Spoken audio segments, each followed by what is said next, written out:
Hello everyone, I'm Isidro Flores. I'm the sales director for Jaltest AGV. We're here at the National Farm Machinery Show presenting our product. As you can see, we can monitor live data with our diagnostic tool for all makes and all models. And we can do much more than that. As you can see, we can connect to all the different equipment that the farm equipment has, like tractors, combines, harvesters, balers, sprayers, and much more. As you can see here, we have all the different tractors that we can connect to, up to 50. Here in the middle, we have all the main makes.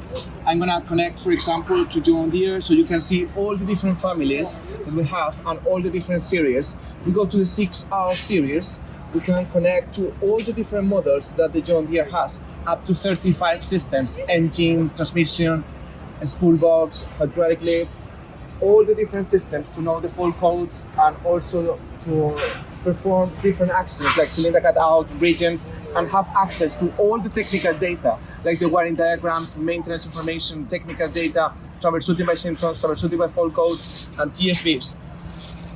Now I'm going to do an all system scan so you can see what we can do with our tool.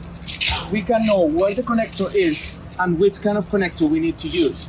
We click and scan, we will be able to scan all the different systems. As you can see here, we can also perform manual diagnostics, which means that we are going to be able to check the codes even if we are not next to the tractor. As you can see, the engine is already here scanned. We can see if the code is active, the OEM fault code, how many times it happened, and then a brief description of the fault code. We will get also freeze frame data, the component location of the fault code that is related to it, and also the troubleshooting step by step on how to solve it. Thank you very much. I hope that you enjoyed the video and to see you soon in kojaliusa.com.